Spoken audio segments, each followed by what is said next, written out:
Huwag kayong magpaloko. Alam mo, Parliament, ang ambisyon niyan, karamihan galing kay Lisa Marcos, pati kay Romualdez. Bongbong bangag yan.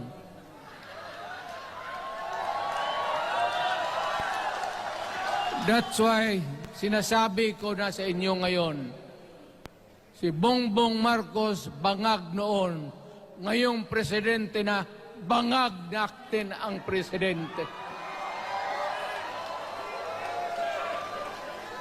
Kayong mga military, alam ninyo yan.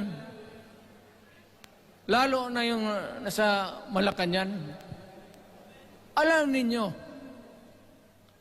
The Armed Forces of the Philippines, alam ninyo, may drug